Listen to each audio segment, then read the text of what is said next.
Assalamu alaikum. Welcome to my channel, English is Easy. I'm Zulfikar Haider, and this is the third of a series of 3 videos I have prepared to help you revise complete O-Level English 1123 syllabus. Dear children, this video is about paper 2 comprehension. और आप जानते हैं कि इसके 2 parts हैं, reading for ideas and reading for meaning. तो पहले आपने टाइम मैनेजमेंट को जहन में रखना है कि 45 minutes for reading for ideas, section 1, and 60 minutes for reading for meaning, section 2. Section 1 reading for meaning के लिए कम टाइम इसलिए रखा गया है क्योंकि आइडियाज़ को ढूंढना इतना मुश्किल नहीं होता अगर आपने प्रैक्टिस की हो, लेकिन रीडिंग फॉर मीनिंग के लिए आपको बहुत केयरफुली अपने क्वेश्चंस को पढ़ना पड़ता है और आंसर्स को स्कैन करना पड़ता है.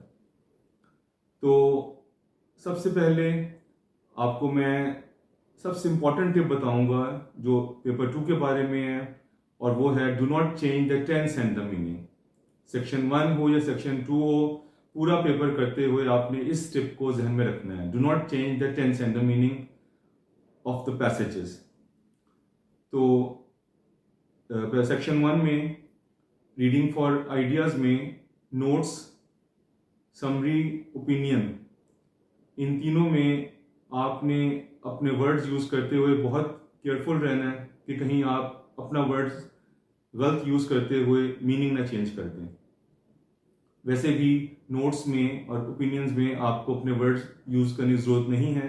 You can copy the points और the opinions from the passage. और समरी में भी ये मस्ट नहीं है कि आप अपने वर्ड्स यूज़ करें.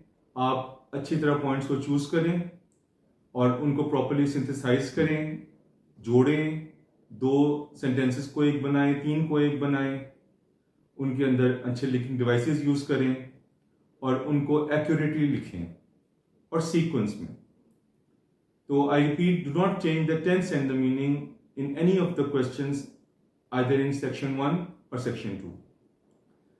लास्ट में मैं ये बात आपको बताऊंगा, ये वीडियो मैंने बनाते वक्त तमाम बच्चों को जहन में रखा है, चाहे वो A स्टार स्टैंडर्ड के हों, B के हों या C के हों या E के हों.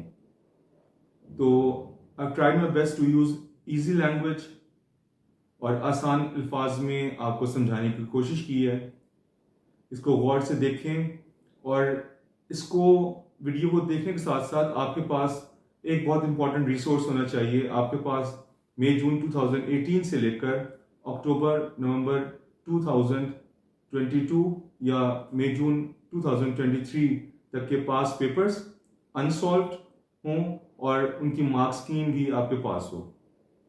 और अगर आपने एक आध एग्जामिनर्स रिपोर्ट पढ़ ली है तो बहुत अच्छी बात है. तो अभी भी टाइम है, आप पेपर अटेम्प्ट करें, उसको मार्क स्कीम से मैच करें और अपनी मिस्टेक्स को देखें और उनको फॉलो करें. तो I hope this video will help you lot. और इस वीडियो के बाद आप पेपर 2 अटेम्प्ट करने में बहुत आसानी फील करेंगे. Do subscribe to this video, and I hope you'll have a lot of information and you will enjoy doing this paper. Thank you very much. So dear students, now you're right in front of paper 2 reading. Total time is 1 hour 45 minutes. And it has 2 sections, section 1 reading for ideas and section 2 reading for meaning. And candidates have to answer questions based on 2 passages. और ये दोनों passages almost 700 words each होते हैं. First passage factual non-fiction होता है and second passage fictional या narrative होता है. तो जो फैक्चुअल पैसेज होता है उसमें हमने एसे के स्ट्रक्चर को देखना पड़ता है, टेक्स्ट के स्ट्रक्चर को देखना पड़ता है. जबकि नैरेटिव टेक्स्ट जो होता है रीडिंग फॉर मीनिंग में, हमने उसमें सीक्वेंस ऑफ इवेंट्स को देखना पड़ता है, प्लॉट स्ट्रक्चर को समझना पड़ता है. तो इसको टाइम मैनेजमेंट बहुत ज़रूरी है और आप सेक्शन 1 के लिए 45 मिनट्स रखें और सेक्शन 2 के लिए 60 मिनट्स रखें, क्योंकि सेक्शन 1 में आइडियाज़ को ढूंढना ज़्यादा मुश्किल नहीं है. आप स्किमिंग करके आइडियाज़ ढूंढ सकते हैं लेकिन सेक्शन 2 में हमें बहुत डिटेल से पढ़ना पड़ता है क्वेश्चन टाइप्स को, पैसेज को, और फिर क्वेश्चन पढ़ के कीवर्ड्स के ज़रिए हम आंसर को लोकेट करते हैं। वी स्कैन फॉर इंफॉर्मेशन और द आंसर। तो first of all I would show you a marked paper, paper 2 section 1। ये एक स्टूडेंट अटेम्प्ट किया था तो उसका ये पेपर मार्क हुआ था, और एग्ज़ाम्स में इसी तरह पेपर को मार्क किया जाता है। इसी तरह नोट्स के मार्क्स मिलते हैं, और जहाँ किसी स्टूडेंट के 12 मार्क्स करेक्ट हो जाते हैं तो remaining points are crossed out. और इसकी कोई नेगेटिव मार्किंग नहीं है, इसलिए स्टूडेंट्स को हम कहते हैं कि आप मेहनत करें और 12 की बजाय 14, 15, 16 पॉइंट्स लिखें। यहाँ 16 लाइंस होती हैं आपकी आंसर शीट में पेपर 2 की, तो आप 16 पॉइंट्स लिखें। अगर कोई पॉइंट बड़ा है तो एक दो पॉइंट्स, दो लाइनें ले सकते हैं। जैसे यहाँ पे आप देख सकते हैं फर्स्ट मेन पॉइंट का थर्ड पॉइंट, और सेकंड मेन पॉइंट का सेकंड लास्ट पॉइंट ज़रा बड़ा था तो कैंडिडेट ने उसको दो लाइंस में लिख दिया। This doesn't matter. लेकिन सारे पॉइंट्स दो दो लाइनों में ना लिखें, कोशिश करें कि आप एक लाइन पे एक पॉइंट लिखें। और फिर आपने जितने पॉइंट्स बनाए होंगे, the best is to go for 14 to 16। उसमें से आपने बेस्ट वंस चूज़ करने हैं, एटलीस्ट 12। लेकिन अगर 12, 13, 14 बेस्ट वंस मीन्स आपको श्योर हो, you are sure that these points are correct और ये समरी में जाके गलत नहीं होंगे, तो फिर आपने उनको समरी में सिंथेसाइज करके जॉइन करके लिखना है। ये आप देख सकते हैं summary, word limit 150 to 180 words. और असल में सबसे इम्पॉर्टेंट चीज़ समरी होती है, क्योंकि आप नोट्स भी जो बनाते हैं वो समरी के लिए बना रहे होते हैं। तो एक्चुअली ये 22 मार्क्स होते हैं समरी क्वेश्चन के, जिसमें 12 मार्क्स नोट्स के होते हैं। और फिर आपका थर्ड क्वेश्चन होता है ओपिनियंस का, और ओपिनियंस में आपने जो बाज़ का 3 पैराग्राफ्स दिए गए होते हैं, और को कहा जाता है कि हर पैराग्राफ से एक पॉइंट निकालने, and sometimes you have to find 3 opinions from the same paragraph. तो अब आगे देखते हैं जल्दी से कि नोट्स की क्या रिक्वायरमेंट होनी चाहिए। और नोट्स में पहले नीचे आप आएँ तो आपको कॉमन मिस्टेक्स नज़र आएंगी नोट्स के साथ। और नोट्स में जो ज़्यादा मिस्टेक्स होती हैं वो meaning change, students meaning change कर देते हैं अपने वर्ड्स यूज़ करते हो, या केयरलेसनेस से पॉइंट कंप्लीट नहीं होता, और बाज़ात रेपिटेशन हो जाती है, पॉइंट को रिपीट कर देते हैं। एक ही पॉइंट लंबा होता है तो वो उसको तोड़ के दो पॉइंट्स में लिख देते हैं, तो इस तरह वो पॉइंट रिपीट हो जाता है।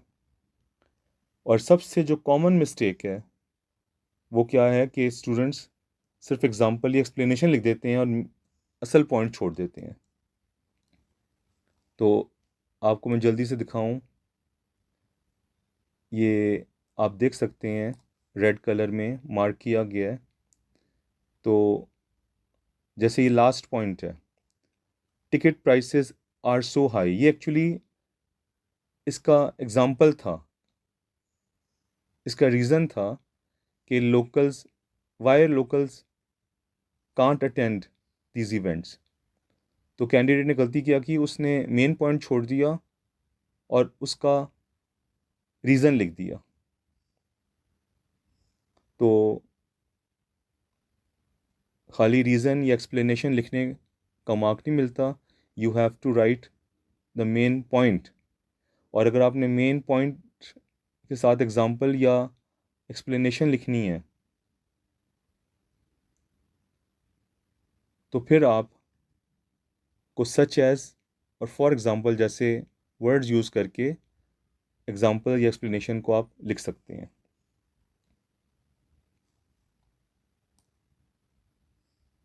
तो हम दोबारा देखते हैं नोट्स की इंपॉर्टेंट पॉइंट्स।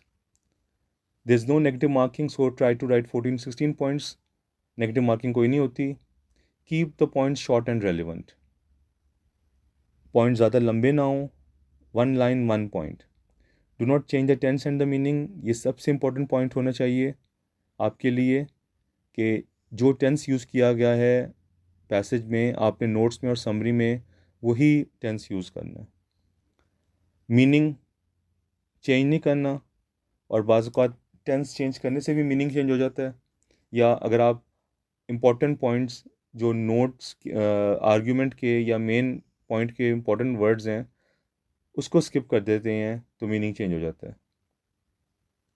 पॉइंट रिपीट नहीं करना, do not repeat any point and give examples where it's very important.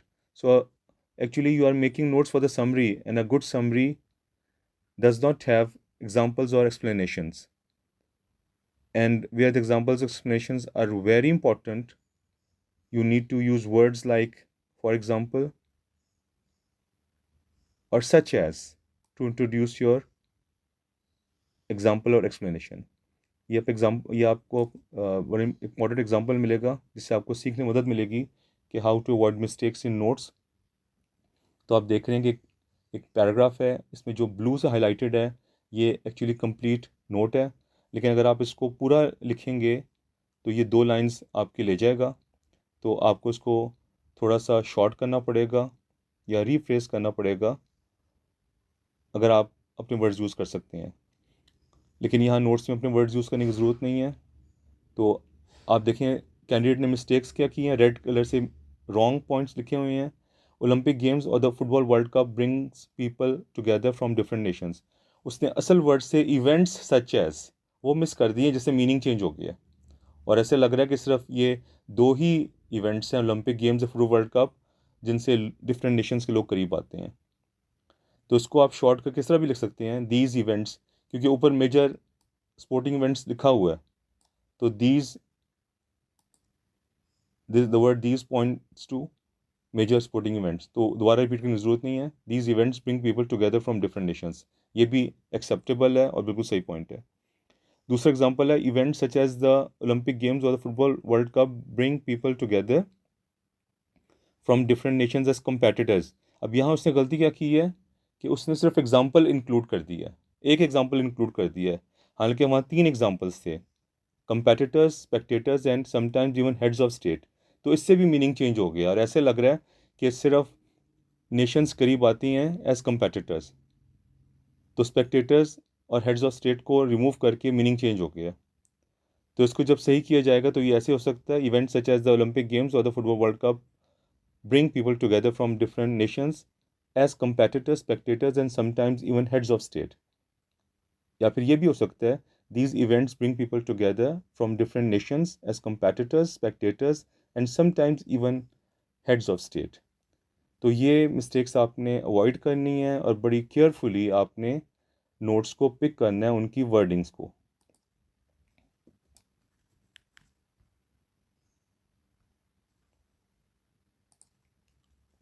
फिर हमारे सामने समरी आ जाती है, इसके मेन पॉइंट्स हैं। आप वीडियो को पॉज करके इसको गौर से पढ़ें, समझें। काफ़ी मैंने बता दिए हैं, I repeat again. Write according to the word limit, 150 to 180 word limit इसकी, उसके अंदर रहते हुए लिखें 10 वर्ड्स आर ऑलरेडी गिवन। और आपने 10 वर्ड्स के साथ जब नया वर्ड लगाना है तो वो इन 10 वर्ड से रिलेटेड हो। ये ना हो कि आप किसी और पॉइंट को जोड़ दें। तो बड़ा ज़रूरी है कि इसको कंटिन्यू करने के लिए ये देख लें कि the words you are using to continue these 10 words are relevant to these words. Select the best points made in notes, वो बता चुका हूँ। आपने नोट्स में 14 to 16 पॉइंट्स निकालने हैं और उसमें से बेस्ट 12, 13, 14, 15, 16 अपनी एबिलिटीज़ और अपनी डिसीजन मेकिंग के तहत आपने पॉइंट्स निकालने हैं, और वो पॉइंट्स निकालने हैं जिनके मुतालिक आपको यकीन है कि ये समरी में जाके गलत नहीं होंगे। और समरी में कोई ऐसा पॉइंट यूज़ नहीं करना जो कि नोट्स में मेंशन ना हो। A point that was not fully addressed in question 1 in notes and consequently was not credited can be included in the summary with complete and relevant meaning. बड़ा important point है कि अगर आपने notes में कोई ऐसा पॉइंट लिखा है जिसमें फॉर एग्जांपल नहीं लिखा हुआ, एक्सप्लेनेशन या ऐसा पॉइंट लिखा है जो सिर्फ एग्जांपल हो या एक्सप्लेनेशन हो और मेन पॉइंट ना हो, जैसे आपने पीछे एग्जांपल्स में देखा था, लेकिन आपने समरी में वो सही करके लिख दी है, मेन पॉइंट भी है और एग्जांपल एक्सप्लेनेशन प्रॉपरली इंक्लूड किया गया है, तो फिर उस पॉइंट को एक्सेप्ट किया जाता है, उसको क्रेडिट किया जाता है, उसके मार्क्स मिलते हैं आपको। तो कैम्ब्रिज बड़ा लीनियंट है, अगर नोट्स में कोई ऐसा पॉइंट है जो सही नहीं लिखा हुआ, उसको सही करके आप समरी में लिखते हैं तो उसके मार्क्स मिलेंगे, उसको एक वैलिड पॉइंट एक्सेप्ट किया जाएगा। adhere to the points of the text which are relevant to the question, और ये हम दोबारा देख चुके हैं, वही पॉइंट्स लिखने हैं जो दोनों मेन पॉइंट्स के रेलिवेंट हैं, जैसे एडवांटेज एंड डिसएडवांटेजेस उससे रिलेटेड हों। तो अगर आपने नोट्स अच्छे बनाए हो तो आपकी समरी भी अच्छी होती है। तो आपने ज़्यादा मेहनत करनी है नोट्स में कि नोट्स सही हो ताकि समरी भी अच्छी बन सके। Avoid the over use of supporting details and examples, बहुत ज़्यादा एग्जाम्पल्स एक्सप्लेनेशन नहीं देनी, एक दो पॉइंट्स के साथ एग्जाम्पल दे सकते हैं, लेकिन ये नहीं कि अगर 5-6 पॉइंट्स बनाए हैं तो 5-6 पॉइंट्स के साथ एग्जाम्पल्स दे रहे हैं। Avoid non specific topic sentence, अगर आप एडवांटेजेस बताना शुरू कर रहे हैं तो ये बताने की ज़रूरत नहीं है कि major sporting events have several advantages, या अगर एडवांटेजेस से डिसएडवांटेजेस की तरफ स्विच कर रहे हैं तो ये नहीं कहना just like advantages major sporting events have some disadvantages. तो इन थीसिस स्टेटमेंट वर्ड से टॉपिक सेंटेंस वर्ड से अवॉइड करना है। Expand the relevant notes made in question 1A, notes synthesize the material without repetition, examples and the overuse of unnecessary detail। तो ये आपको एक बड़ी इम्पॉर्टेंट चीज़ समझने की ज़रूरत है कि अगर आप समरी लिख रहे हैं तो मैं आपको बड़ी इम्पॉर्टेंट टिप देता हूँ, आपने 2 स्टेप्स में समरी लिखनी है। एक तो नोट्स होंगे जिनको आपने बड़ी केयरफुली पैसे से चूज़ करना है, सिलेक्ट करना है, और फिर इन वर्ड्स को रीफ्रेस करना है, अपने वर्ड्स में लिखना है और इनको ज्वाइन करके सिंथेसाइज करके प्रॉपर सीक्वेंस में, ऑर्डर में 1 या 2 पैराग्राफ्स बनाकर लिखना है और उनमें लिंकिंग डिवाइसेस यूज़ करनी है। This is the right way to write a good summary.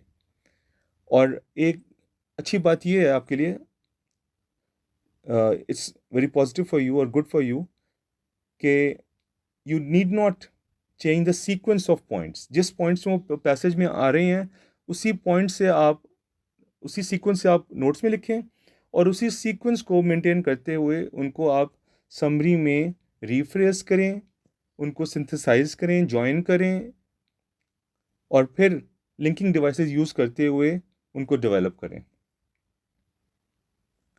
तो रेलेवेंट इन्फॉर्मेशन आपकी समरी को कोहेरेंट बनाती है और इससे आपको फुल मार्क्स भी मिलने की उम्मीद हो सकती है। और फ्लुएंसी के लिए आपकी समरी एक्यूरेट होनी चाहिए, कोहेरेंट होनी चाहिए, टेंसेस के, सब्जेक्ट वर्ब एग्रीमेंट के और पंक्चुएशन की मिस्टेक्स नहीं होनी चाहिए, सेंटेंस स्ट्रक्चर वेरीड हो, सिर्फ सिंपल सेंटेंसेस यूज़ नहीं करने, 1 या 2 कॉम्प्लेक्स सेंटेंसेस भी बीच में डाल दिया करें, उससे समरी आपकी बहुत स्ट्रॉन्ग हो जाती है। हमारी जो कैम्ब्रिज एग्जामिनर्स टीचर्स वर्कशॉप होती है उसमें जो एग्जामिनर्स आते हैं ट्रेनिंग के लिए, वो अक्सर हमें कहते हैं कि योर समरी शुड कंटेन 1 और 2 कॉम्प्लेक्स सेंटेंसेस। तो वेरिड सेंटेंस स्ट्रक्चर बहुत ज़रूरी है और आपने बार बार एंड और ऑल्सो जैसे वर्ड्स को नहीं यूज़ करना सेंटेंसेस जोड़ने के लिए। उसके अलावा डिफरेंट टेक्निक्स हैं, उनको यूज़ करते हुए आप सेंटेंसेस को लिंक कर सकते हैं। तो ये आपके सामने एक सैम्पल समरी है, आप देख सकते हैं कैंडिडेट ने इसको 2 पैराग्राफ में डिवाइड किया है। ये एक बड़ा मिसकंसेप्शन है। एक टीचर्स ही बाज़ को गलत बताते हैं, बाज़ टीचर्स अपने स्टूडेंट्स को कि समरी में एक ही पैराग्राफ लिखा करो। तो एक्चुअली समरी हैज़ 2 पॉइंट्स और a paragraph deals with 1 point.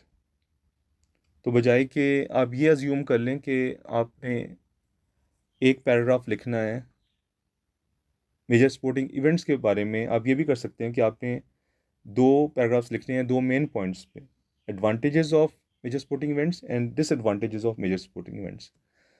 तो Cambridge has no objection to it.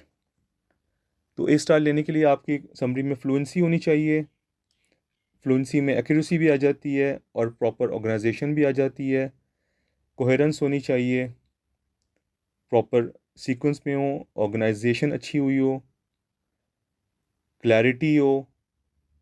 तो फ्लुएंसी और कोहेरेंस दोनों एक दूसरे से साथ लिंक्ड हैं और ये मिलके समरी को मज़ीद clear and easy to understand और रीड बनाते हैं। सिंथेसिस हों, अगर आपने पॉइंट्स 14 चूज़ किए हैं तो कोशिश करें कि उनको 10 सेंटेंसेस में, 9 सेंटेंसेस में, 8 सेंटेंसेस में लेकर समरी में आए। ये ना कि 14 पॉइंट्स हैं तो उनको 14 सेंटेंसेस बना के आप लिख दें और फिर लिंकिंग डिवाइसेस यूज़ करते हुए इसको एक कॉम्प्रिहेंसिव, कोहेरेंट और फ्लुएंट समरी बनाएं। तो नीचे 2 किस्म के लिंकिंग डिवाइसेस हैं। अगर आपने एक ही किस्म के पॉइंट्स को लिस्ट करना है, जैसे एडवांटेजेस अगर आपने 5 या 6 बताने हैं तो आप वहाँ 3 मैक्सिमम लिंकिंग डिवाइसेस यूज़ करें। Further more over in addition to, besides या नॉट ओनली बट ऑल्सो। और अगर आपने उसका एक डिफरेंट आर्ग्यूमेंट इंट्रोड्यूस कराना है, जैसे एडवांटेज के बाद डिसएडवांटेजेस, तो वो हाउ एवर से या ऑन द कॉन्ट्ररी से वो पैराग्राफ स्टार्ट कर सकते हैं। तो this is how you can write a great summary. इसके बाद हमारा ओपिनियन से क्वेश्चन आ जाता है। दे आर 3 ओपिनियंस और हर ओपिनियन का 1 मार्क है। और ओपिनियन का क्वेश्चन करने से पहले आपको मालूम होना चाहिए कि ओपिनियंस होते क्या हैं और फैक्ट्स और ओपिनियंस में क्या डिफरेंस है। अक्सर बच्चे फैक्ट्स निकाल लेते हैं और उनको ओपिनियंस की पहचान नहीं होती। हम बच्चों को अक्सर बताते हैं कि भाई एक वर्ड याद कर लो, डिबेटेबल। और अगर एक और पहचान समझनी है तो आइडेंटिफिकेशन समझनी है तो सब्जेक्टिव। तो ओपिनियन सब्जेक्टिव होते हैं और डिबेटेबल होते हैं।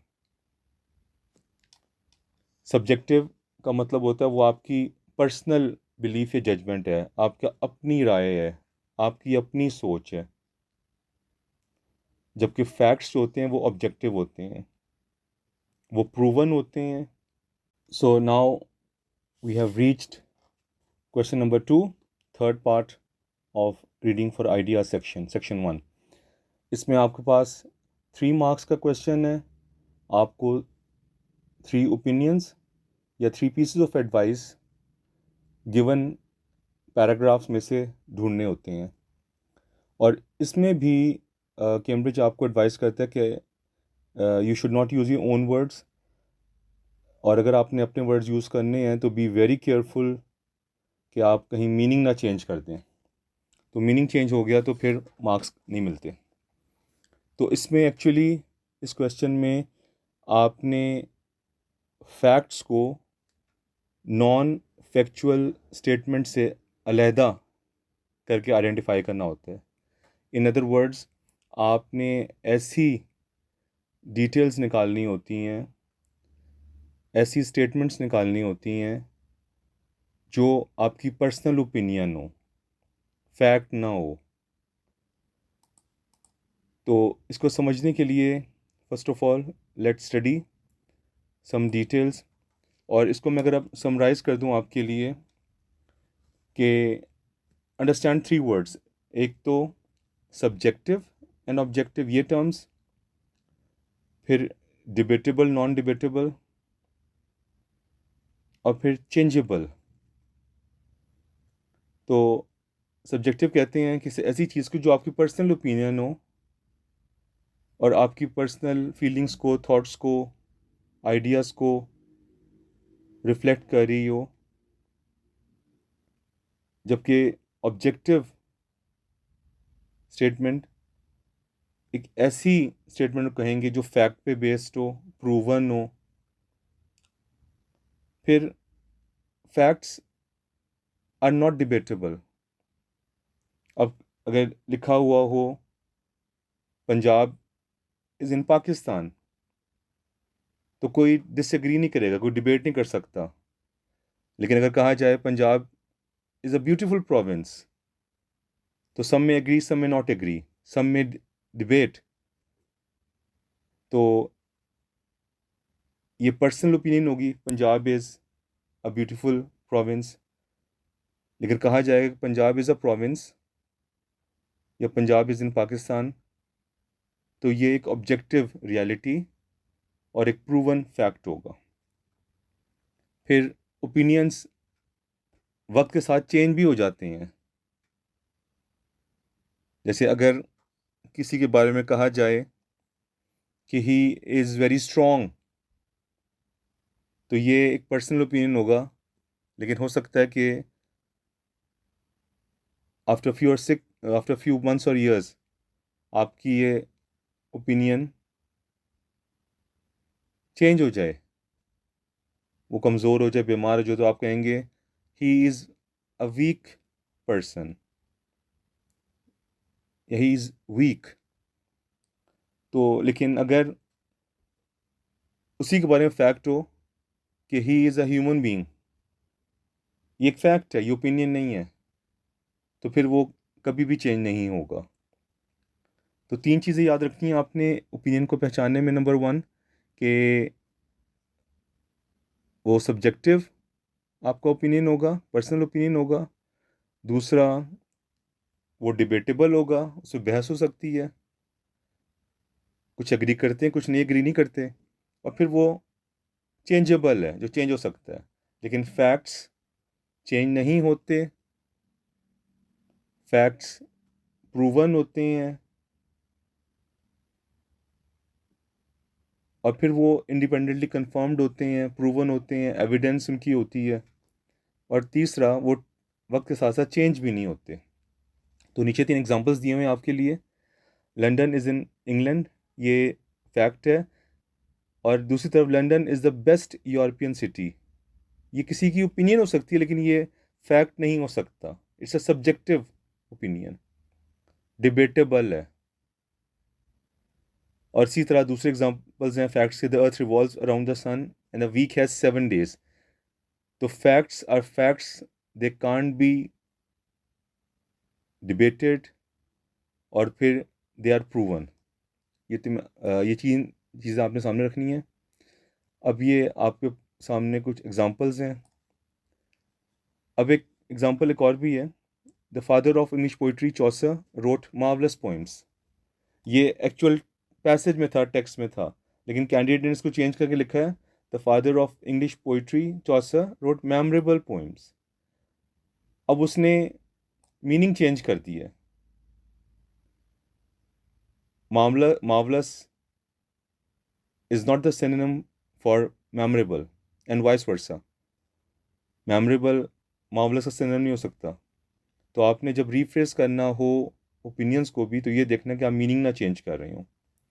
आगे नीचे आप देख सकते हैं, it is reassuring to C.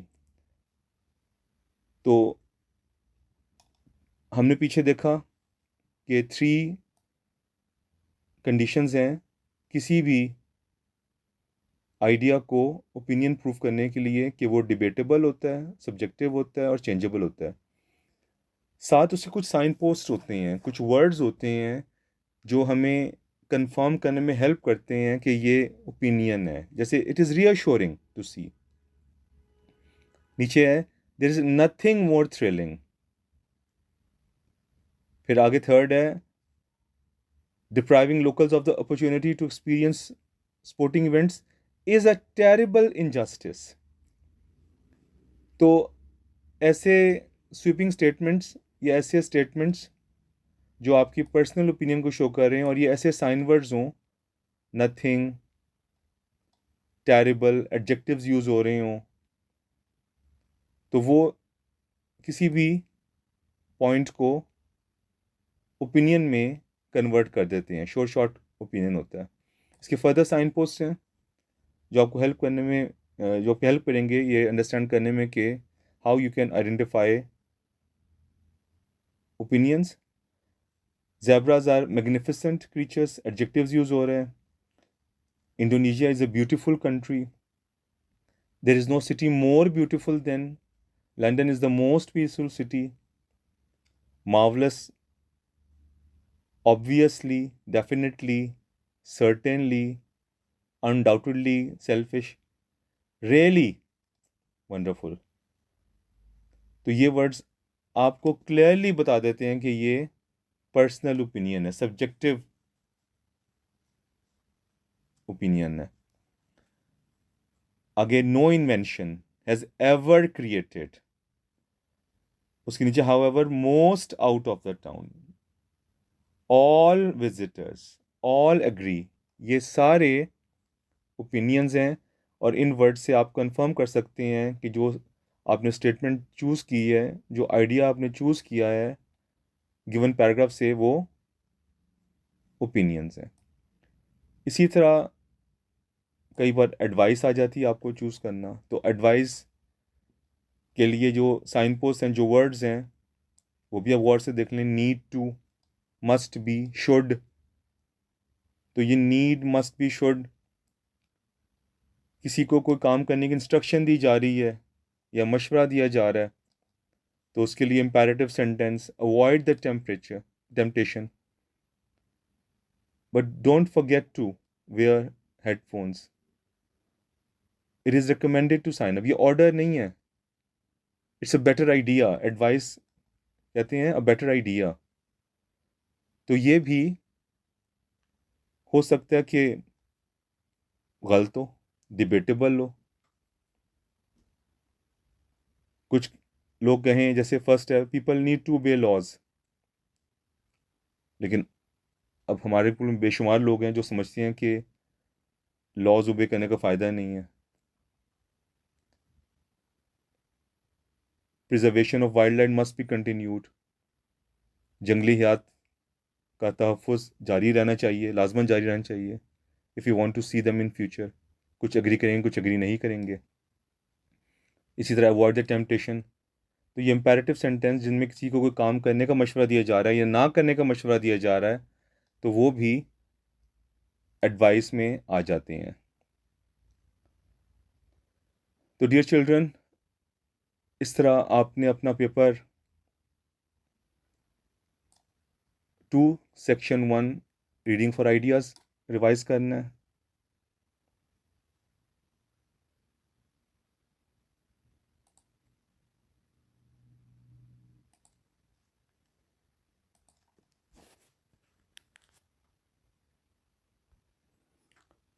So now, dear children, you have reached the second section of paper 2 reading for meaning, और इसके लिए आपके पास 60 मिनट्स होने चाहिए, क्योंकि इसमें आपको एक फिक्शनल पैसेज पढ़ना है, उसके प्लॉट स्ट्रक्चर को समझना है, उसके सीक्वेंस ऑफ इवेंट्स को समझना है, और फिर आपने क्वेश्चंस पे आना है और आपने क्वेश्चंस के कीवर्ड्स पढ़ने हैं, और कीवर्ड्स पढ़ के आपका फोकस होना चाहिए कुछ ख़ास वर्ड्स पे, स्पेसिफिक वर्ड्स पे, जो आपको हेल्प करेंगे उस गिवन पैराग्राफ में वापस जाकर अपने आंसर को लोकेट करने में।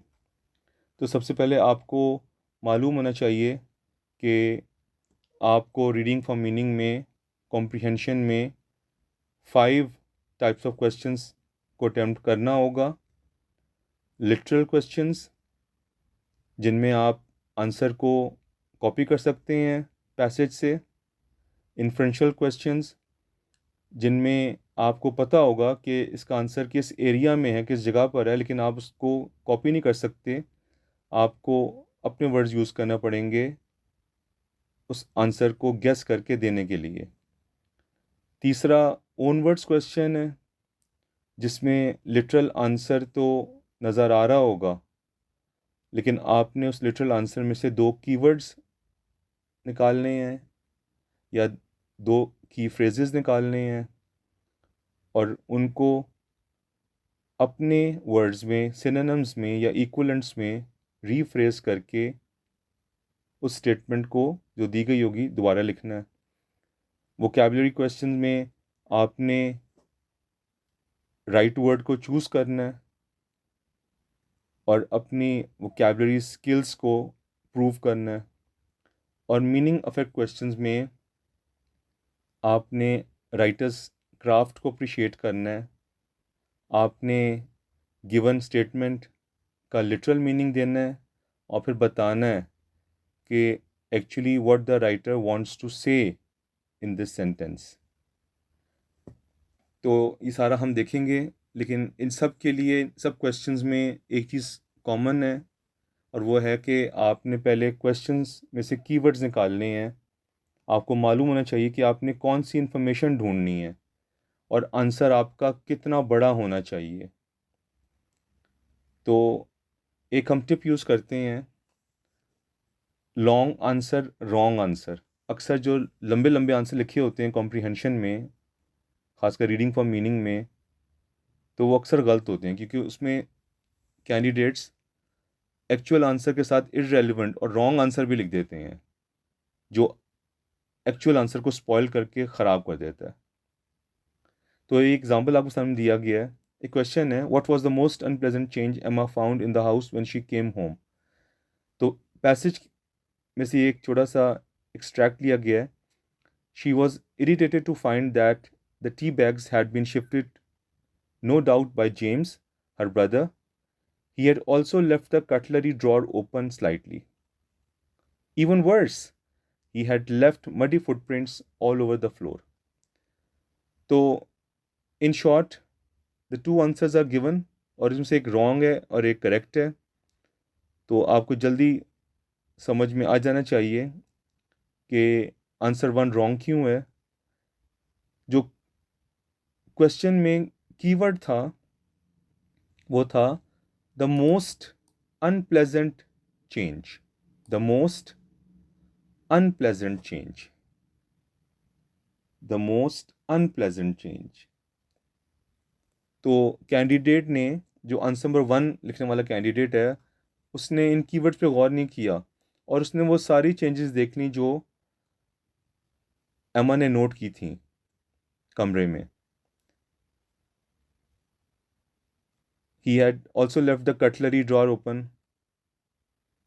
ऊपर से आप फर्स्ट सेंटेंस में the tea bags had been shifted, the cutlery drawer open और फिर मडी फुटप्रिंट्स। ये सारे रीजंस, ये सारी चेंजेस उसने मेंशन कर दी अपने आंसर में और इट शोज़ कि उसने कीवर्ड्स को गौर से पढ़ा ही नहीं। द मोस्ट अनप्लेजेंट चेंज, तो फोकस किस पे है? द मोस्ट पे। और जो आंसर नंबर 2 लिखा गया, that is perfect muddy footprints all over the floor. और द मोस्ट के लिहाज से जो एविडेंस हमारे पास पैसेज में थी वो even worse, he had left muddy footprints all over the floor. तो आंसर 2 इज परफेक्टली करेक्ट। तो आंसर ढूंढने से पहले आपने क्वेश्चंस में कीवर्ड्स निकालने हैं। अनफॉर्चुनेटली मुझे बहुत दुख होता है देख के, हमारे पास जो मुख्तलिफ टॉप स्कूल से बच्चे आते हैं, उनमें से अक्सर को पता नहीं होता कीवर्ड्स क्या होते हैं, because teachers haven't taught them what keywords are. तो कीवर्ड्स कॉम्प्रिहेंशन के लिए इंतहाई ज़रूरी हैं। जब पता ही नहीं होगा कि आपने पैराग्राफ में फोकस किस पे करना है, आपने ढूंढते हुए आपके जहन में क्या चीज़ होनी चाहिए जिसको देखकर आप आंसर ढूंढेंगे? आपको पता ही नहीं क्वेश्चन किस चीज़ के बारे में है, तो आंसर कैसे ढूंढ सकते हैं? तो dear students, now let's start revising the question types for reading for meaning. लेकिन उससे पहले आप जल्दी से ये पेपर पैटर्न को रिवाइज कर लें। इसमें ये रीडिंग फॉर मीनिंग का इंसर्ट है ऑलमोस्ट 700 वर्ड्स का, और ये नैरेटिव है, फिक्शन है, और आपने इसमें सीक्वेंस ऑफ इवेंट्स को समझना है, प्लॉट स्ट्रक्चर को समझना है, और इसको अच्छी तरह पढ़ने समझने के बाद आपने क्वेश्चंस पे आना है। और आप देख सकते हैं कि good for you have been informed, told, it's mentioned कि कौन सा क्वेश्चन किस पैराग्राफ से रिलेटेड है। तो कुछ बच्चे ऐसा करते हैं कि वो एक पैराग्राफ पढ़ते हैं और फिर उसका आंसर देना शुरू कर देते हैं, but this is not a very healthy practice. Passage को पूरा पढ़कर समझे बगैर आप रीडिंग फॉर मीनिंग को अटैम्प्ट नहीं कर सकते सही तरीके से। तो द बेस्ट एडवाइस इज़ आप पैसेज पर अच्छी तरह पढ़ें, समझें, और उसके बाद one by one in questions को पढ़ के अटैम्प्ट करने की आदत डालें। Keep your answers short. बेशक 2 लाइनें भी दी गई हों, जैसे 3B में आप देख रहे हैं 2 लाइनें दी गई हैं, तो ज़रूरी नहीं कि आपका आंसर दोनों लाइनों पे आए। आंसर्स शॉर्ट रखें और टू द पॉइंट रखें। ये देख रहे हैं पेपर पैटर्न है, और जो फर्स्ट टाइप ऑफ क्वेश्चन आपके सामने है ये लिटरल, ये लिफ्टिंग क्वेश्चन है। And in this type of question you are not suppose to use your own words, आपने पैसेज पढ़ना है, उसमें दिए गई इंफॉर्मेशन को गौर से देखना है, और आपको आंसर अपना सरफेस पे नज़र आ जाएगा। तो जैसे फर्स्ट क्वेश्चन है, why did John take his friend's comment seriously. तो इसमें रीज़न पूछा गया है कि जॉन ने अपने फ्रेंड के कमेंट को सीरियस क्यों लिया। तो it's very easy to find the required answer. As his friend was a doctor, John took his comment seriously. आपको अपने वर्ड यूज़ करने की ज़रूरत नहीं है, आप बस कॉपी करके आंसर लिख सकते हैं। दूसरा क्वेश्चन है, why was John determined to run the London marathon. और ये भी ईज़िली लिफ्ट किया जा सकता है। He was fully resolve to run the marathon because he had committed himself to raise money for charity. तो lifting questions can easily be answered. आपने गौर से क्वेश्चन पढ़ना है, और जो पैसेज में इंफॉर्मेशन होगी पैराग्राफ में, उसको गौर से देखकर स्कैन करके आंसर लिख लेना है। और यहाँ आपको ओन वर्ड्स यूज़ करने की ज़रूरत नहीं है। जो सेकंड टाइप ऑफ क्वेश्चन है, इसको हम इन्फ्रेंशियल कहते हैं, and contrary to literal question, इसमें आप पैसेज से आंसर कॉपी नहीं कर सकते, आपको आपका आंसर नज़र नहीं आएगा। आपने पैसेज को पढ़ना है और टेक्स्ट में जो इन्फॉर्मेशन दी गई है उसमें से आंसर को गेस करना है। और इसके लिए आपको क्वेश्चन पढ़ना है, कीवर्ड्स देखने हैं, कीवर्ड से आपने उस पार्ट में जाना है जहां आप समझते हैं इसका आंसर है, उस कॉन्टेक्स्ट को गौर से पढ़ना है, और कॉन्टेक्स्ट की मदद से आपने आंसर को गेस करके लिखना है। फॉर एग्ज़ाम्पल, इस शॉर्ट पैसेज में आप देख सकते हैं कि एक स्कूल टीचर की बात हो रही है कि इन्होंने उसी स्कूल में जॉब स्टार्ट की जहाँ ये पहले पढ़ते थे। सो Jameel was a former student of that institution where he started his job as a teacher. तो वहाँ पे दूसरे टीचर थे जमील के वक्त के, वो जमील को कॉलीग से ज़्यादा एक ओवरग्रोन स्टूडेंट समझते थे।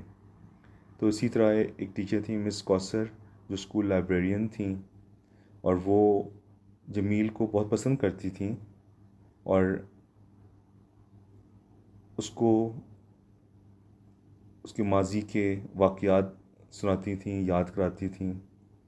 तो एक दिन उन्होंने जमील को इसी तरह पुराने वाक़यात सुनाने शुरू किए, और वो वाक़यात सुनाते सुनाते वो उन फ़नी स्टोरीज़ में तब्दील हो गए जब जमील को बहुत स्ट्रेंज सिचुएशन का सामना करना पड़ा। फॉर एग्ज़ाम्पल, एक मेमोरी स्कूल अवार्ड सेरेमनी के बारे में थी, जो मिस कौसर ने याद दिलाया जब वो स्कूल प्रिंसिपल से शेक हैंड्स करने के लिए आगे बढ़ा, तो उसका बैलेंस लूज़ हो गया जमील का।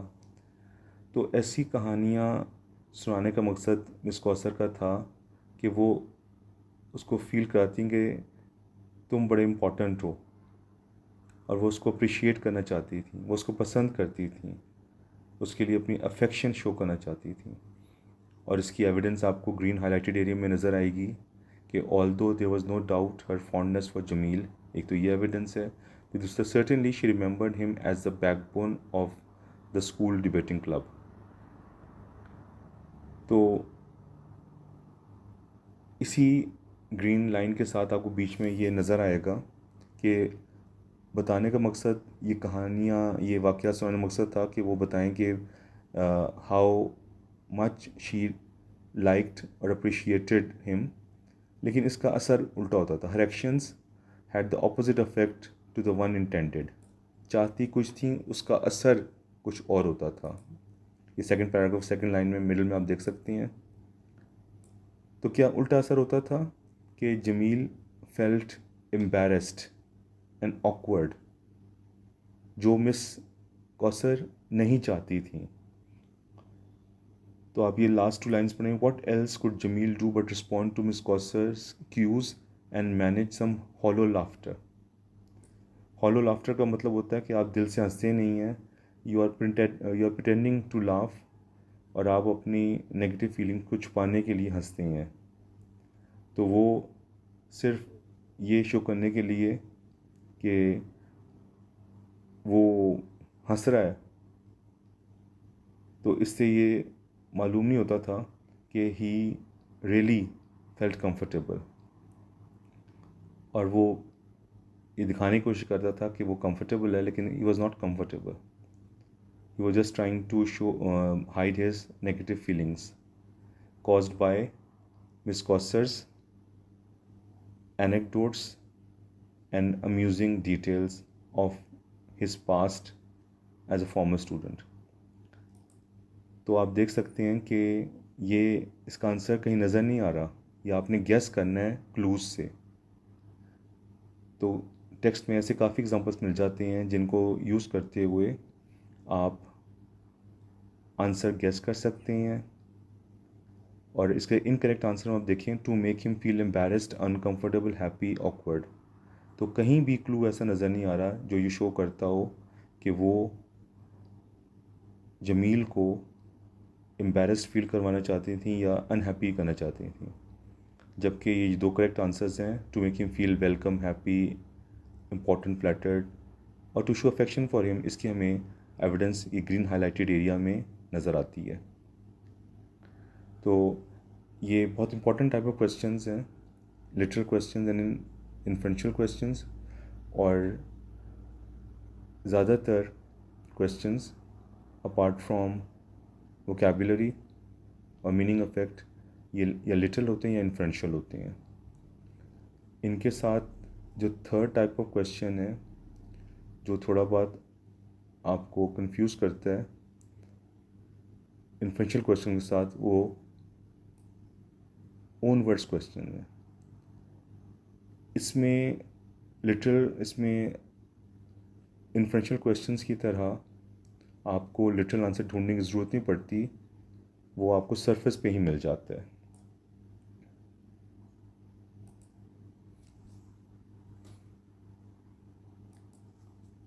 लेकिन इसमें अगर आप लिटरल आंसर लिख देंगे, क्वेश्चन पढ़ के लिटरल आंसर लिख देंगे, तो आपको कोई मार्क एक्सपेक्ट करना नहीं चाहिए।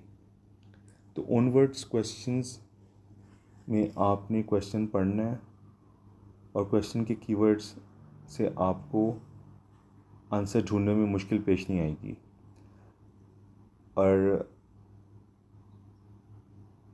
आजकल जितने पेपर्स में एक्सप्लेनिंग ऑनवर्ड्स क्वेश्चंस आ रहे हैं, उनमें से अक्सर में लिटरल आंसर क्वेश्चन में ही होता है। लेकिन आपने फिर भी अपने पैसेज पे जाना है, लिटरल आंसर ढूंढना है, उसमें 2 कीवर्ड्स ढूंढने हैं या की फ्रेजेस हो सकते हैं, और फिर उस लिटरल आंसर को रीफ्रेज इस तरह करना है कि आपने कीवर्ड्स के सिनोनिम्स या इक्विवेलेंट्स लिखने हैं आंसर में। पूरा लिटरल आंसर आपने लिखना है और एटलीस्ट आपने जो 2 कीवर्ड्स हैं उनके सिनोनिम्स को रीफ्रेज करते हुए लिटरल आंसर को आंसर शीट पे लिखना है। इसके 3 स्टेप्स हैं, जिससे मैंने अभी बताया।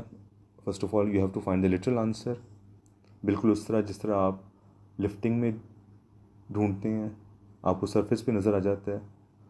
लेकिन यहाँ पे you have to go 1 step ahead. आपने उस लिटरल आंसर को नहीं लिखना, अगर आप लिख देंगे तो आपको 0 मार्क्स मिलेंगे। आपने उस लिटरल आंसर में 2 कीवर्ड्स ढूंढने हैं जो क्वेश्चन के फोकस को शो करेंगे, और फिर आपने स्टेप 3 में इन दोनों कीवर्ड्स को लिटरल आंसर में रिप्लेस करना है उनके सिनोनिम्स के साथ या इक्विवेलेंट्स के साथ, और इसको अपने आंसर शीट में लिख देना है। तो these are the 3 steps. Example देखते हैं। Explaining own words, what the cat liked to do with candy and why was she never successful। तो इसका आंसर जो हाईलाइटेड येलो पार्ट है, ये इसका लिटरल आंसर है। इसमें 2 कीवर्ड्स हैं, कॉन्स्पिक्वस और साथ ही स्टॉकिंग। Conspicuous and stalking. तो कॉन्स्पिक्वस का जो सिनोनिम या लिटरल मीनिंग बनता है वो इजीली सीन, ऑब्वियस, और स्टॉकिंग का चेजिंग या फॉलोइंग सिनोनिम्स बन सकते हैं। तो आप देख सकते हैं किस तरह येलो हाईलाइटेड एरिया आंसर में, स्टेप 1 में येलो हाईलाइटेड एरिया में लिटरल आंसर ढूंढा गया, उसको वहाँ लिखा गया, और एग्ज़ाम में आपने लिटरल आंसर लिखना नहीं है, उसको अंडरलाइन कर लें या मार्क कर लें, और फिर उसमें से 2 कीवर्ड्स को हाईलाइट किया गया। आप एग्ज़ाम में लिटरल आंसर में से कीवर्ड्स को सर्कल कर सकते हैं अपने लिए टेक्स्ट पे, और फिर आपने क्वेश्चन पेपर पे आंसर की जगह पे उसी लिटरल आंसर को इस तरह लिखना है कि उसमें से एटलीस्ट वो जो 2 कीवर्ड्स हैं उनको सिनोनिम्स के साथ रिप्लेस करते हुए लिखते हैं। आमतौर पर स्टूडेंट्स को प्रॉब्लम ये पेश आती है एग्ज़ाम में कि उनको कीवर्ड्स नहीं मिलते, क्योंकि स्कूल्स में unfortunately most of the schools में कीवर्ड्स को आइडेंटिफाई करने की प्रैक्टिस नहीं करा जाती, ना ही क्वेश्चन में ना ही आंसर में। तो इसलिए उनको कीवर्ड्स नहीं मिलते। तो जो वीक या एवरेज स्टूडेंट्स होते हैं, तो उनको मैं ये कहता हूँ कि आप स्टेप 1 में लिटरल आंसर ढूंढें और स्टेप 2 को स्किप कर दें। ये वीक बच्चों के लिए है। जो स्ट्रॉन्ग कैंडिडेट्स होते हैं उनको कीवर्ड ढूंढने में मुश्किल पेश नहीं आती। तो जो वीक कैंडिडेट्स हैं वो लिटरल आंसर ढूंढें और फिर स्टेप 3 पे आ जाएं। वो पूरे के पूरे, उसमें बस एक चेंज करें कि इसमें 2 कीवर्ड्स के बजाय कोशिश करें पूरे के पूरे लिटरल आंसर को अपने वर्ड्स में रिफ्रेश कर दें। तो इस तरह ये चांस हो जाएगा कि हो सकता है कि अपने वर्ड्स में करते हुए वो उन 2 कीवर्ड्स को भी रिफ्रेश कर दें जिनका उन्हें पता नहीं कि ये कीवर्ड्स हैं। तो आई रिपीट, जो वीक या एवरेज स्टूडेंट्स जिनको कीवर्ड्स की ज़्यादा इन्फॉर्मेशन नहीं है, उसको पिक नहीं कर सकते, वो लिटरल आंसर ढूंढें और उसी को पूरे का पूरा रिफ्रेश कर दें। इसका सेकेंड एग्जांपल आप देख सकते हैं।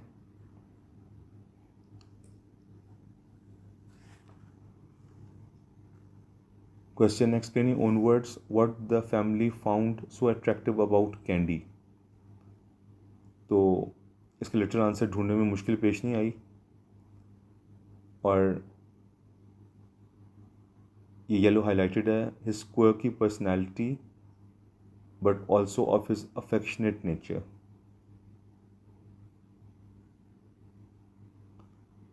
और फिर इसका अगर आप पीछे से देखें तो candy was a particularly attractive pet and we mourn the loss not only of his quirky personality but also of his affectionate nature. तो वो कौन सी 2 चीज़ें थीं जिनकी वजह से जो फैमिली थी वो कैंडी को इतना ज़्यादा पसंद करती थी? तो एक तो आप देख सकते हैं, पहले लिटरल आंसर ढूंढा गया, his quirky personality but also of his affectionate nature, आपने सिर्फ मार्क करना है एग्जाम में पैसेज पर। और फिर 2 कीवर्ड्स ढूंढे गए, क्वर्की एंड अफेक्शनेट, क्योंकि यही वो 2 क्वालिटीज़ थीं जो according to the question were attractive to the family. और फिर स्टेप 3 में इसको रिफ्रेश किया गया और दोनों कीवर्ड्स को सिनोनिम से रिप्लेस करते हुए पूरे लिटरल आंसर को इस तरह लिखा गया कि वो मीनिंग भी क्लियर हो गया और आंसर को फोकस्ड करके लिखा गया। तो अगर कोई स्टूडेंट ऐसा भी लिख देता है, his strange personality but also of his loving nature, तो उसको भी 2 मार्क्स मिल जाएंगे। और कोई उसको अगर बेहतर बना के मज़ीद सिंप्लीफाई करके लिखता है, जैसे his strange personality and loving nature, तो उसको भी 2 मार्क्स मिल जाएंगे। अगर एक कीवर्ड का सिनोनिम लिखा है तो फिर 1 मार्क मिलेगा, और अगर सिर्फ लिटरल आंसर कॉपी करके लिख दिया तो फिर 0 मार्क्स। तो अब आप ज़रा इनका कंपैरिजन करें कि लिटरल, इन्फ्रेंशियल और ओन वर्ड्स क्वेश्चन में क्या डिफरेंसेस हैं और आप किस तरह इसको आइडेंटिफाई करते हैं। तो literal question they are the easiest ones, उनको आपने कीवर्ड्स ढूंढना है और जो पैसेज होगा उसकी इंफॉर्मेशन पे आपको इजीली आंसर नज़र आ जाएगा। इन्फ्रेंशियल क्वेश्चन में आपको आंसर नज़र नहीं आएगा, लेकिन कीवर्ड्स की बेस पे आपने वो जगह ढूंढनी है जहाँ पे आंसर क्वेश्चन की आंसर की एविडेंस होगी, और आप कॉन्टेक्स्ट पढ़कर ये गैस कर सकते होंगे कि इसका आंसर क्या बनता है। क्लूज़ और कॉन्टेक्स्ट की बेस पर आप गैस कर सकते होंगे कि क्वेश्चन का आंसर क्या हो सकता है। और जो ओनवर्ड्स क्वेश्चन है, इनमें आपको लिफ्टिंग क्वेश्चंस की तरह लिटरल आंसर ढूंढना है, लेकिन उसको आपने लिखना नहीं है। उसमें से 2 कीवर्ड्स निकालने हैं या 2 की फ्रेजेस निकालने हैं, और फिर उस लिटरल आंसर को इस तरह लिखना है कि आप उसमें से जो कीवर्ड्स हैं उनके सिनोनिम्स असल कीवर्ड्स की जगह लिखेंगे, या फिर आप पूरे के पूरे लिटरल आंसर को रिफ्रेश कर देंगे अगर आपको कीवर्ड ढूंढने में मुश्किल पेश आ रही हो। जो लास्ट चीज़ आपने याद रखनी है literal, inferential and explain your own words questions के लिए, कि आपको उनको आइडेंटिफाई करना आना चाहिए। एक्सप्लेन योर ओन वर्ड्स को तो आइडेंटिफाई करना बहुत आसान होता है, इसके वर्डिंग ऐसे होते हैं एक्सप्लेन योर ओन वर्ड्स या answer in your own words. जबकि इन्फ्रेंशियल क्वेश्चंस में आमतौर पर कुछ साइन पोस्ट आपको नज़र आ जाएंगे, जैसे व्हाई डू यू थिंक। ये वर्ड्स हों तो आप समझ सकते हैं कि ये इन्फ्रेंशियल क्वेश्चंस हैं और आपको इनका आंसर स्ट्रेट फॉरवर्ड पैसेज में नज़र नहीं आएगा, आपको कॉन्टेक्स्ट और क्लूज़ की हेल्प से आंसर को गेस करना पड़ेगा। तो इन्फ्रेंशियल क्वेश्चंस इस तरह स्टार्ट हो सकते हैं, why do you think, suggest a reason, what possible explanation is there for, how can you tell that, या कुछ ख़ास कीवर्ड्स होते हैं, infer, imply, suggest, conclude, predict. जब ये वर्ड्स क्वेश्चन में आ रहे हों, how can you infer, how can you imply, तो आप समझ लें कि ये इन्फ्रेंशियल क्वेश्चंस हैं। और लिटरल क्वेश्चंस को पहचानने का एक ही तरीका है कि उनके आंसर्स आपको इजीली टेक्स्ट पे मिल जाएंगे। लिटरल क्वेश्चन स्ट्रेट फॉरवर्ड होते हैं और ये अक्सर फैक्ट्स और इन्फॉर्मेशन जो टेक्स्ट में पैसेज में क्लियरली दी गई होती है उसके बारे में ये पूछ रहे होते हैं। और इनके keywords what, when, where, why, how many, who, इस किस्म क्वेश्चन वर्ड्स होते हैं। तो इनकी मदद से आप पैसेज में जाकर वो स्ट्रेट अवे डायरेक्ट आंसर्स को ढूंढ सकते हैं। So now children, we have reached the fourth type of reading for meaning question, and that is vocabulary questions।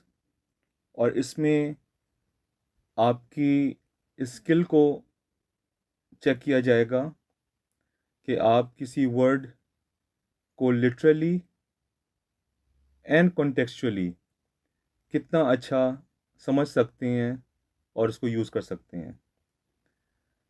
तो आपको एक वर्ड को लिटरली पढ़ना आना चाहिए, उसका लिटरल मीनिंग आना चाहिए और उसका कॉन्टेक्चुअल मीनिंग आना चाहिए कि how the writer has used a particular word. तो इसके दो टाइप्स होते हैं जो आजकल ज़्यादा यूज़ हो रहा है। उसमें ये सेकंड लास्ट क्वेश्चन होता है आपके पेपर का, रीडिंग फॉर मीनिंग का, और इसमें there are 5 words carrying 5 marks, 1 mark each, और हर वर्ड के साथ लाइन नंबर दिया गया होता है और फिर 4 ऑप्शंस होते हैं आपके पास और आपने उस वर्ड के लिटरल एंड कंटेक्चुअल मीनिंग को जज करते हुए इस ऑप्शन को चूज़ करना होता है। तो देयर आर 2 अप्रोचेस। इस क्वेश्चन को अटेम्प्ट करने की 2 अप्रोचेस हैं और बेटर वन इज़ के आप चारों वर्ड्स के मीनिंग को देखें, जो ज़्यादा क्लोज आपको लग रहा हो आप उसको चूज़ करें और कॉन्टेक्स्ट में जाकर कंफर्म करें कि क्या उसका वहाँ वही मीनिंग बन रहा है जो आपने लिटरली चूज़ किया था। या मैं स्टूडेंट्स को कहता हूँ कि एक इसको let's take it as a game कि आप एक वर्ड को जो दिया गया है उस लाइन नंबर पे जाएं, उसका कॉन्टेक्स्ट देखें, 1-2 लाइन ऊपर 1-2 लाइन नीचे पढ़कर उसका कॉन्टेक्स्ट देखें कि how the writer has use that word over there, और फिर वहाँ जो आपका मीनिंग आप गेस करें क्या मीनिंग बना है उसका, और नीचे आकर उन चारों ऑप्शंस में से एक चूज़ करें जो उसका सिनोनिम होगा और कॉन्टेक्चुअली भी उसकी मीनिंग को मीट कर रहा होगा। तो लेट्स सी द एग्जाम्पल 1 में you have an extract in front of you और फिर 2 वर्ड्स दिए गए हैं विद 4 ऑप्शंस ईच। तो फर्स्ट वर्ड है केओस लाइन नंबर 5 में, और उसकी स्टेटमेंट जो दी गई है क्वेश्चन में, further adding to the chaos in the small room. तो इसमें हम उसका कॉन्टेक्स्ट देखते हैं। अगर आप शुरू से देखें तो अ search was going on in the writers room. पहले भाइयों ने आके ड्रॉर्स को खाली किया, उसमें से कपड़े निकाल के बाहर फेंके और कमरे के बीच में एक गंदा ढेर लगा दिया कपड़ों का। फिर उसकी अम्मी आई, my mother arrived on the scene, और वो भी सर्च में शामिल हो गई, और उन्होंने वॉच को सर्च करने के लिए बेड की और पिलो के नीचे अच्छी तरह तलाश किया। और उससे क्या हुआ, and further adding to the chaos in the small room. अब जो 4 ऑप्शंस दिए गए हैं, अगर आपको उनके मीनिंग नहीं आते होंगे तो आपको मैच करना मुश्किल होगा। ट्रबल तो पता है आपको मुश्किल को कहते हैं। डिस्ट्रक्शन आपको पता है कि ये तबाही के बारे में बताया जाता है, कुछ चीज़ डिस्ट्रॉयड हो गई, तबाह हो गई है, उसके लिए डिस्ट्रक्शन का यूज़ किया जाता है। डिसऑर्डर का अगर आप लिटरल मीनिंग देखें तो वो बनता है अ स्टेट ऑफ अनटाइडीनेस, कोई गंदगी सी फैली हुई हो। लैक ऑफ ऑर्गेनाइजेशन, और चीज़ों में तरतीब ना हो, बेतरतीबी हो। और जो कैटास्ट्रोफी है, हम किसी भी ऐसे सर्टेन इवेंट को कैटास्ट्रोफी कहेंगे जिससे बहुत ज़्यादा मुश्किलात या तबाही आई हो। तो यहाँ पे तबाही का कोई ऐसा एविडेंस नहीं मिल रहा, ना ही कोई डिस्ट्रक्शन का एविडेंस मिल रहा है, ना ही कोई ट्रबल क्रिएट हो रही है। तो जो चीज़ यहाँ हमें डिसऑर्डर को चूज़ करने में हेल्प कर रही है, एक तो कॉन्टेक्स्ट है और उसका खुद लिटरल मीनिंग। तो ये 2 चीज़ें मिलकर हमें राइट आंसर चूज़ करने में हेल्प करती हैं। इसी तरह जो सेकंड पार्ट है एग्जांपल 1 का, जो वर्ड दिया गया है वो साइमल्टेनियसली, लाइन नंबर 7 और 8 लिखा हुआ है, मिस टाइपिंग हो गई है एक्चुअली, ये लाइन नंबर 5 है। तो साइमल्टेनियसली में जो 4 ऑप्शन दिए गए हैं उसमें इन यूनिसन आमतौर पे यूज़ करते हैं when 2 things are working in a harmony, और यूजुअली ये हम म्यूज़िकल इंस्ट्रूमेंट्स के लिए यूज़ करते हैं। तो ये तो कोई मैच नहीं कर रहा इससे, इसके सिनोनिम से, इसके लिटरल मीनिंग से। Side by side simultaneously is a word that represents time, और साइड बाय साइड एक फिजिकल मीनिंग दे रहा हमें, नेक्स्ट टू ईच अदर। तो यहाँ भी वो मीनिंग नहीं बन रहा। साइमल्टेनियसली टाइम को रिप्रेजेंट करता है कि एक वक्त में जब 2 चीज़ें एक ही वक्त में हो रही हों, या एक ही वक्त में 2 चीज़ें की जाएं। कॉन्टिन्यूसली का मतलब होता है कि व्हेन समथिंग हैपन्स और when you do something without a pause और इंटरप्शन, तो वो भी इसका कोई मीनिंग नहीं बन रहा, सेम मीनिंग नहीं बन रहा। तो शेड्स, बाज़ दफ़ा शेड्स मिलते हैं लेकिन सेम मीनिंग नहीं मिल रहा होता। तो ए और बी का तो लिटरल मीनिंग ही नहीं बन रहा, और सी का भी लिटरल मीनिंग तो मैच नहीं कर रहा, क्योंकि साइमल्टेनियसली का मतलब होता है कि जो 2 चीज़ें इकट्ठी की जाएं, एक साथ की जाएं।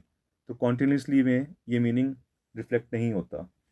तो एक ही वर्ड फ्रेज बचता है एट द सेम टाइम, जो 100% उसका लिटरल मीनिंग भी है और उसका सिनोनिम भी है। तो लेट्स कंफर्म, क्या ऊपर वाकई मीनिंग बन रहा है? तो ऊपर ये सारा कुछ तलाशी जारी थी कमरे में, और साथ ही आप आगे पढ़ सकते हैं, gradually we became aware of a smell wafting in our direction, not the appetizing aromas which had greeted our guests on their arrival, but the unmistakable smell of burning food. और दूसरी तरफ something was making the atmosphere more unpleasant. उसके कमरे की तरफ हल्की हल्की सी जलने की बू भी आ रही थी खाने की बाहर से। तो उसी वक्त ये सब कुछ चल रहा था, आगे वो सेंटेंस आ जाता है, simultaneously in the room next door my baby sister awoke and started to cry. उसी वक्त ये सब कुछ चीज़ें चल रही थी, तो उसी वक्त एक और आवाज़ आई कि साथ वाले कमरे में बेबी सिस्टर जाग गई और उसने रोना शुरू कर दिया। तो ये नेक्स्ट डोर से शायद कुछ बच्चे समझें साइड बाय साइड, लेकिन एक्चुअली जो मीनिंग पूछा जा रहा है वो साइमल्टेनियसली का है, द रूम नेक्स्ट डोर के बारे में नहीं है। तो ये साइमल्टेनियसली को वो मैच करेगा। तो आपने, if you want to choose the right word, you have to see the literal meaning and you have to see how the word has been used in the context, और फिर आपने इन चीज़ों को मैच करके right option choose करना है, and it requires a lot of practice. दूसरा जो टाइप ऑफ वोकैबुलरी क्वेश्चन आपको आ सकता है, ये आता तो बहुत कम है, but you should be prepared for that, कि एक स्टेटमेंट आएगी और आपसे कहा जाएगा कि आपने एक word rest of the paragraph में ढूंढना है जो उसकी सेंस को कन्वे कर रहा हो, उस आइडिया को कंटिन्यू कर रहा हो। अब जैसे इसमें है, bolt was the entertainer and the classroom was his theatre. तो जो वर्ड इस सेंस को मीट कर रहा है, कंटिन्यू कर रहा है, वो शो है। और कौन से एविडेंस हैं शो के लिए? एंटरटेनर एंड थिएटर, ये दोनों चीज़ें शो के वर्ड को रिफ्लेक्ट कर रही हैं, या उस आइडिया को शो इस स्टेटमेंट की आइडिया को कंटिन्यू कर रहा है। अगर क्वेश्चन में लिखा हो अर्लियर इन द पैराग्राफ, तो आपने स्टेटमेंट से पहले ढूंढना है, और अगर कहा जाए लेटर इन द पैराग्राफ, तो आपने स्टेटमेंट के बाद ढूंढना है। तो आपने वोकैबुलरी क्वेश्चन को अटेम्प्ट करने के लिए लिटरल मीनिंग और कंटेक्चुअल मीनिंग दोनों को गौर से देखना और समझना।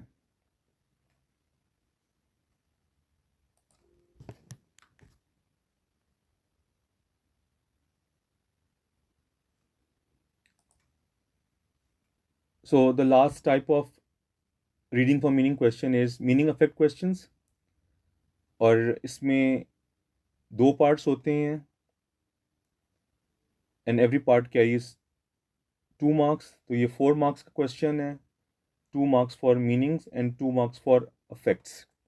इसमें आपको 2 स्टेटमेंट्स या 2 एक्सप्रेशंस, 2 फ्रेजेस दिए जाते हैं, और आपने फर्स्ट ऑफ ऑल इनका मीनिंग बताना होता है, और फिर इनका अफेक्ट बताना होता है जो राइटर ने क्रिएट किया होता है। तो सबसे पहले इनको अटेम्प्ट करने से पहले you should know the difference between these 2 terms, meaning and affect. तो मीनिंग है वो स्ट्रेट फॉरवर्ड लिटरल मीनिंग आपने बताना है, जो वर्ड बन रहा है उसका सिनोनिम आपने यूज़ कर लेना है, बिल्कुल जिस तरह आप explain in your own words का क्वेश्चन अटेम्प्ट करते हैं। जबकि अफेक्ट में आपने बताना है कि how and why that word has been used.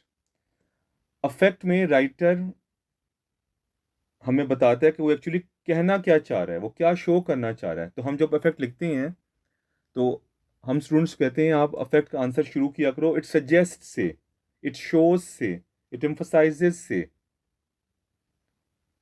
और फिर उसके बाद आप बताया करो what the writer wants to convey, what the writer wants to show. Meaning में आप सिर्फ उसका लिटरल मीनिंग बताते हैं स्टेटमेंट का, लेकिन अफेक्ट में आप बताते हैं कि राइटर एक्चुअली कहना क्या चाहता है, क्या शो करना चाहता है, और राइटर ने वो वर्ड वहां क्यों और कैसे यूज किया। तो this is a very interesting question, और अगर आप गौर से देखेंगे तो ये इट इज ग्रेट आर्ट। और हम, अगर आपकी इंग्लिश अच्छी हो, आपको पढ़ने का शौक हो, तो आप राइटर को अप्रिशिएट किए बगैर नहीं रह सकते कि writer has used this particular word और पर्टिकुलर सेंटेंस और phrase in a masterly manner. तो ये 2 एग्जांपल्स हम देखते हैं। ये स्टेटमेंट आप पढ़ें पॉज करके, तो आपको मालूम होगा कि it is about a teacher. और जिस तरह हम भी टीचर हम भी टीच करने जाते हैं किसी क्लास को, स्पेशली किसी न्यू क्लास को, तो या हमारा किसी जगह फर्स्ट एक्सपीरियंस होता है किसी जगह पे, तो हम भी एक्सपेक्ट कर रहे होते हैं कि हम भी लेसन प्लान करके जाते हैं और एक्सपेक्ट कर रहे होते हैं कि हमें बड़ा अच्छा रिस्पांस मिलेगा। लेकिन हमारे साथ भी वही होता है जो इस पैसेज में आप देख रहे हैं। आजकल हर क्लास में कुछ बच्चे या कोई ख़ास बच्चा ऐसे होता है जो बहुत डिस्टर्बेंस क्रिएट करता है, and they make it very difficult for the teacher to teach honestly and properly. तो यहाँ भी एक यही हुआ। मिस्टर डेविड पोइट्री का लेसन प्रिपेयर किया उन्होंने, उनको एक्सपेक्टेशन थी कि मैं जाऊँगा तो बड़ा अच्छा लेसन होगा, बच्चे बड़ा अच्छा रिस्पॉन्स देंगे, लेकिन वहाँ पहुँचे तो वह उल्टा ही रिस्पॉन्स था। तो बच्चों ने they cause disruption, they misbehaved. तो however, thinking of the senior class in general and of Bolt in particular, Mr. David realized that the preconceptions of the job were different from its reality. जो वो पहले समझते थे अपनी job के बारे में कि ये आसान होगी, बड़े मज़े की होगी, अच्छा लगेगा पढ़ाते हुए, लेसन्स उनके बड़े इंजॉयबल होंगे, बच्चे भी खुश होंगे, वो भी खुश होंगे, वो सब गलतफहमी टूट गई। उनको एहसास हुआ कि ये it was just a misconception, it was just a wrong idea, wrong thinking, wrong expectation. He admitted to himself that yesterday's poetry lesson had been disaster. और उन्होंने बात एक्सेप्ट की, एक्नॉलेज की कि भाई जो कल का लेसन पोइट्री का था वो बहुत, इट वाज डिजास्टर, बहुत तबाही था वो। How confident he had been, remembering the hours of preparation that had produced the worksheets. His own love of poetry could not fail to win, but the students, he had been sure of that. और किस तरह उन्होंने की जो poetry का शौक था, उनका ख्याल था कि वो स्टूडेंट्स को जीतने में नाकाम नहीं होगा, उनका दिल जीतने में उनको यकीन था। लेकिन जब वो गए तो बच्चों के रवैये ने, स्पेशली बोल्ट के रवैये ने, एटीट्यूड ने, बिहेवियर ने सब उनकी खुशफहमी दूर कर दी। और आगे जाके सेकंड पैराग्राफ में वो सोचते हैं कि उसको कैसे सॉल्व किया जाए, और प्रिंसिपल के साथ डिस्कस किया तो क्या होगा, it would be an admission of failure, नीचे ग्रीन से हाईलाइटेड है। तो ये ऐसा ही होगा कि आप प्रिंसिपल को ये इनवाइट कर रहे हैं कि वो ये फील करे, वो समझे कि you are a failure, you are not a good teacher, you can not maintain discipline in a class. तो उन्होंने फिर खुद फैसला किया कि वो खुद ही उससे डील करेंगे। तो इसके मैंने आपके लिए ज़रा आसान ज़बान में इसको समझा दिया ताकि वीक बच्चे इसको समझ जाएं। You can not attempt meaning and affect question unless you understand the context and the passage. तो आप देख सकते हैं कि इसमें जो पहला स्टेटमेंट था लाइन नंबर 2 में, his pre conceptions of the job were different from its reality.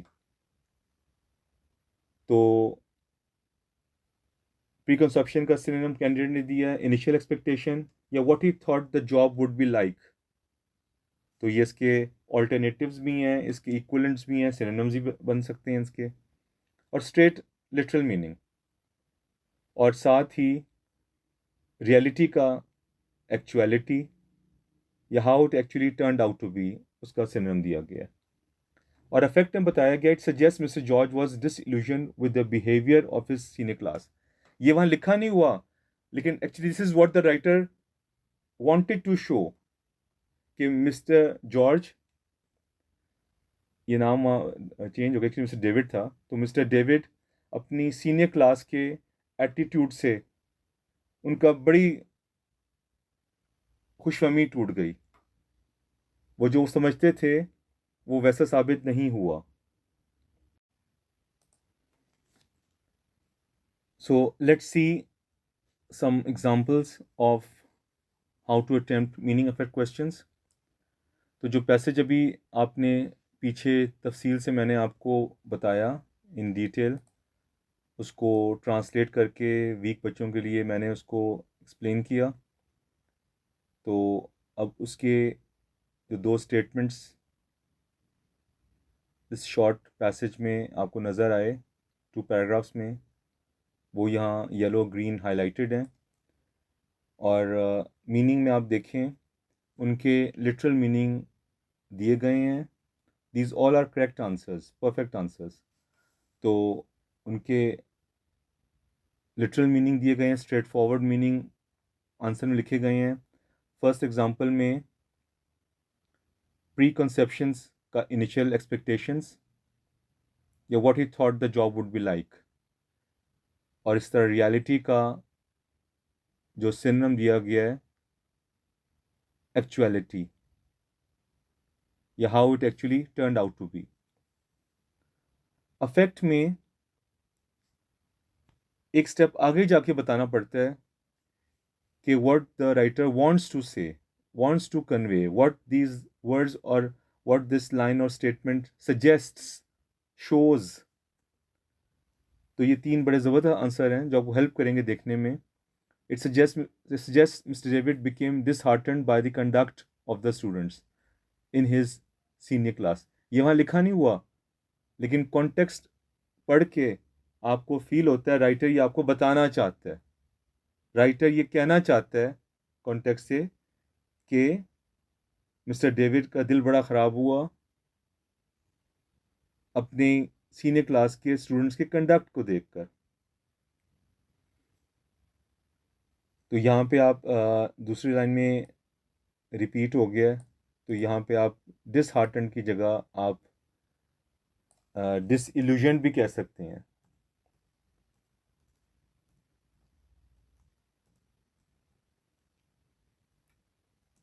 Disillusion means कि when someone comes to know about the truth and that is different from what he expects, so he is not happy, he's sad. तो एक answer ये भी हो सकता है, it shows Mr. David was not prepared for what happened in the class. तो ये context पढ़कर आपको मालूम हो जाता है कि इस लाइन का राइटर ये मतलब हमें बताना चाह रहा है. राइटर चाहता है कि हम पढ़ के ये फील करें जो राइटर के जहन में है ये लाइन लिखते हुए. सो ये वो इम्प्रेशन है जो राइटर क्रिएट करना चाहता है. तो इसमें काफ़ी पॉसिबिलिटीज़ होती हैं, और यूजुअली जो भी स्टेटमेंट दी जाती है एग्ज़ाम में उसके मोर देन वन इफेक्ट्स होते हैं, लेकिन जो भी हो रेलेवेंट होने चाहिए और कॉन्टेक्स्ट के मुताबिक हो. इसी तरह दूसरे एग्जाम्पल में it would be an admission of failure. तो जो 2 कीवर्ड्स हैं वो एडमिशन एंड फेलियर हैं. तो एडमिशन का जो सिनोनिम लिखा गया एक्नॉलेजिंग या फिर रिकग्निशन, और इसी तरह फेलियर को नॉट बीइंग सक्सेसफुल या बीइंग अनसक्सेसफुल कह के रिफ्रेज किया गया. Again straight forward meaning, literal meaning.